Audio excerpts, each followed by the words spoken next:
Well, let's talk about something fun. I'm admire that you want to go on the Mars. Shall we go to the Mars?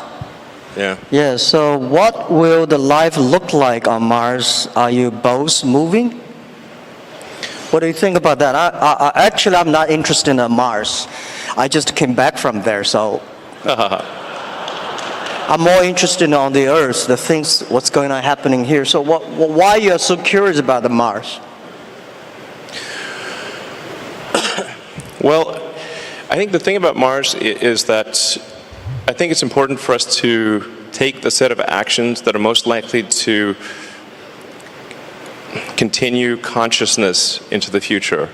What increases the probability of consciousness of continuing into the future? I think we should not take it for granted that consciousness will continue because we have not encountered any aliens.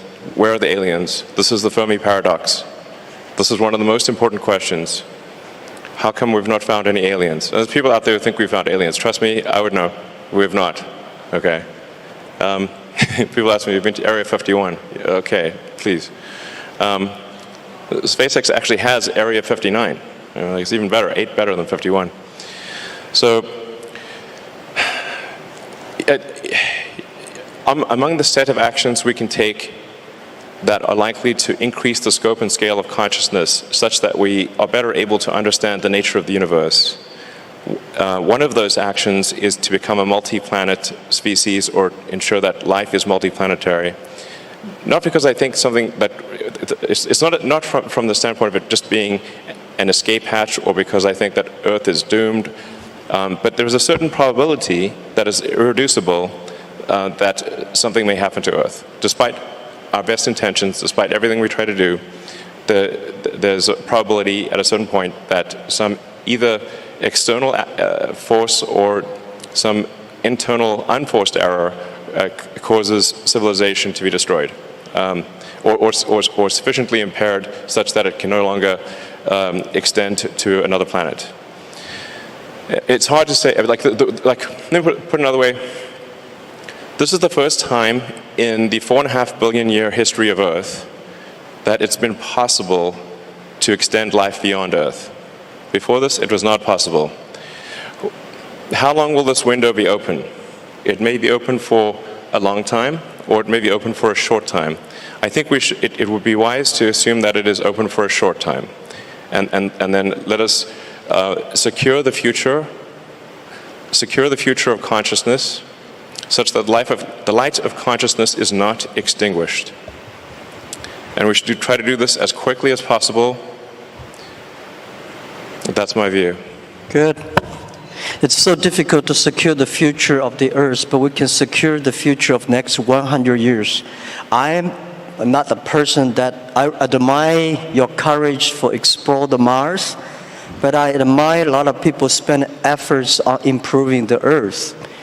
It's great to send 1 million people to the Mars, but we have to care about the 7.4 billion people on the Earth. How can we make the world more sustainable? And I'm not that fond of the Mars because I think it's easy to go to the Mars. When you go on the top of the hills of the building, just one step you go to Mars, but you will never be able to come back. Yeah, so that's my view. That's not how it works, though. And also, don't do it. I hate to go to Himalayas too. I mean, when you climb on I think someday I will go there when the elevator is ready. I will go there have a look. But I think people spending more time on the Earth, think about because no matter how long the civilization of the human beings will be, like 1 million or 2 million or 500,000 years, but we only have 100 years. So we cannot solve all the problems for future, but we have to be responsible for the future, but we should care more about how we can enjoy better. My view is that by the artificial intelligence or AI, when human beings understand ourselves better, then we can improve the world better. Last 200 years, human beings try to understand the other side of the world better, understand the other people better. But I think what I feel excited about AI is that AI is to understand people, the inside of the human beings. The Earth, I heard you're gonna dig a tunnel deep in the earth, which is amazing. I think, anyhow, every time when I read the news about you are interested in the outside space, I look at you with great respect. We need heroes like you, but we need more heroes like us, working hard on the earth, improving things every day. That's what I want. Sure. I mean, to be clear, I'm very pro-Earth. Yeah. Great. That sounds great. To be clear, I'm very pro-Earth. When I say, us becoming a multi-planet species or making life extending life beyond Earth, expanding the scope and scale of consciousness, from a resource standpoint, I'm talking about less than 1% of Earth's resources should be dedicated to making life multiplanetary or making consciousness multiplanetary.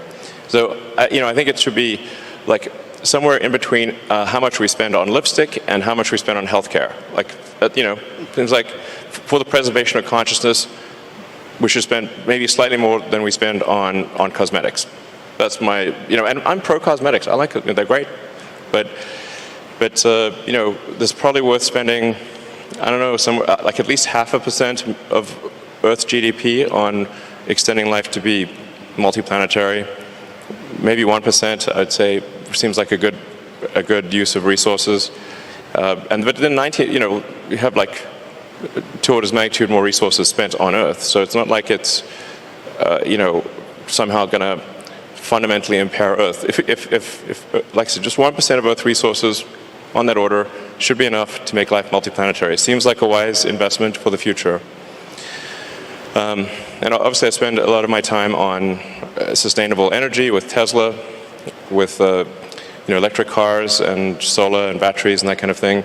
And I'm really excited to be here in Shanghai for the Shanghai Gigafactory, which is, I think the Tesla China team has done an amazing job, really mind-blowing. Like, I'm just astounded by how good the job is and how much progress has been made. And I think it's a good story for the world, and to say, like, look how much progress you can make in China. This is extremely impressive. Like, my hat is off. You guys rock. So I've never seen anything built so fast in my life before, to be totally frank. I've seen some crazy things. So, I think it's like, I really think China is the future. That's very impressive. And there's also some great progress on entrepreneurial rocket companies in China as well. I believe 2 have made orbit, and it's very difficult, very hard to make orbit. Achieving orbit, I have great respect. This is very hard.